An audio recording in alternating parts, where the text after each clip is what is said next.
स्वागत है। आज दम लगाकर ऐसा होने वाला है क्योंकि मेरे साथ है ग्रैंड मास्टर शिफू जी, जो मेरे साथ हैं। चेहरे से पहचानिए, जब वो बोलते हैं तो रोंगटे खड़े हो जाते हैं।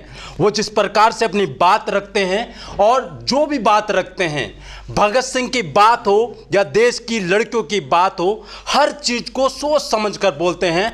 लेकिन जो सुनता है वो भी समझ लेता है किस प्रकार की बात हो रही है। देशभक्ति की, वो देशभक्ति जो संसार में अलग अलग देश अपने अपने तौर पर खड़े वो सिपाहियों के लिए कर रहे हैं, ऐसे ही एक ऐसे देशभक्त हैं जो सिपाही तो नहीं हैं लेकिन लोग सोचते हैं वो सिपाही हैं। उनसे बात करते हैं। सर, हमारे चैनल में आपका स्वागत है। आपका बहुत बहुत हमारी तरफ से स्वागत है, जो आपने जोश दिखाया, बहुत बढ़िया, धन्यवाद। सर, एक सवाल है मेरा आपसे।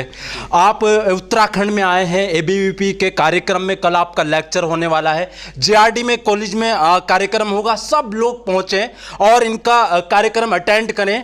सर, जैसा माहौल है देश में, छात्रों का रोजगार की कोई बात नहीं है, ना ही किसी प्रकार से लड़कियों को आगे लाया जा रहा है, उनको कहीं ना कहीं पीछे धकेला जा रहा है। चाहे उत्तराखंड की बात करें, उत्तर प्रदेश की बात करें, तो इस पर आप क्या कहेंगे? देखिए, बहुत साधा सा है। वतन वालों, वतन ना बेच देना, ये धरती है गगन ना बेच देना। शहीदों ने जान दी है वतन के वास्ते, शहीदों के कफन ना बेच देना। कफन मतलब पहली बात तो है कि आप शहादतों पे राजनीति बंद करें, चाहे वो कोई भी पार्टी हो, बीजेपी हो, कांग्रेस हो, एनएसयूआई, एबीपी हो, कोई भी हो। मैं ये कहता हूं, जिसको भी भारत से प्यार है वो मुझे सुने, वरना भाड़ में जाओ, अपन को कोई लेना देना नहीं है ना। किसी के बाप के हम नौकर नहीं लगी कि सबको सुधारते रहेंगे। मैटर ये है, जैसा आपने कहा कि मैं हमेशा से कहता हूं 5 बेसिक मुद्दे हैं। आप भी सवाल उठाइए मीडिया के तौर पे, मैं एक नागरिक के तौर पर, एक सामान्य भारतीय के तौर पर मेरा एक हक है इस सवाल उठाने का, क्योंकि मैंने चुनी है सरकार ना, कोई भी सरकार हो चाहे। पहला, युवाओं की स्किल क्या है। हम कहते हैं कि हमारे पास युवा है, पूरी दुनिया में सबसे ज्यादा युवा है। आप एक बात आइए, उसी युवा में से लगभग 60% युवा रोजगार के योग्य नहीं है, ये रिपोर्ट्स कहती है। मतलब वो पढ़ा लिखा है लेकिन वो स्किल नहीं है उसके पास। उससे ज्यादा एक कारपेंटर जो लकड़ी का काम कर रहा है वो कमा लेता है, एमएससी वाला आदमी बैठा हुआ है, तो कौन फेलियर है?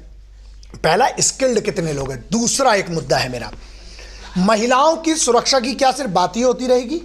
हमने 20 साल पहले मिशन प्रहार शुरू किया था, लाखों लड़कियों को सिखाया, एबीवीपी के साथ जुड़े इन लोगों का, मैं सुनील भाई साहब के साथ हम लोगों ने स्टार्ट किया। आज 18 लाख तो एबीवीपी के साथ हम लोगों ने मिशन प्रहार की ट्रेनिंग सिस्टम में, मिशन साहसी कैंपेन में सिखा दी हम लोगों ने बच्चियां।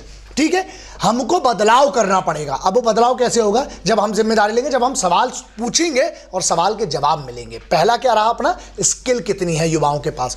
दूसरा, महिला सुरक्षा पर बात मत कीजिए, बेटी बचाओ। मैं कहता हूं ग्राउंड पे हमको ला, और ऐसा नहीं काम हो रहा है। अब एक बात बताइए, केंद्र सरकार ने कई राज्यों को पैसा दिया, ये आप भी जानते हैं, हम भी जानते हैं, खर्च नहीं हुआ।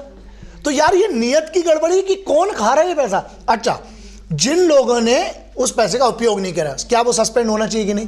बिल्कुल। इस पे कोई बात नहीं करेगा, क्यों? क्योंकि वो सिस्टम का हिस्सा है।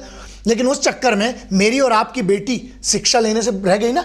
जिन गरीब बच्चियों को स्कूल जा जाके ट्रेनिंग मिलना थी, जिनको आत्मरक्षा की ट्रेनिंग मिलना थी, नहीं मिली।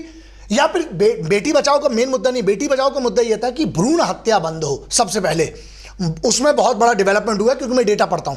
मैं आपको बता, मेरे को किसी से लेना नहीं, डेटा ये कहते हैं कि राजस्थान हरियाणा में थोड़ा सा बदलाव हुआ है, लेकिन राजस्थान हरियाणा भारत नहीं है। भारत बहुत बड़ा है, नक्शा नहीं है भारत। मेरे लिए भारत बहुत बड़ा कहलाएगा, बहुत। मैं तो आज भी अफगानिस्तान तक को भारत मानता हूं।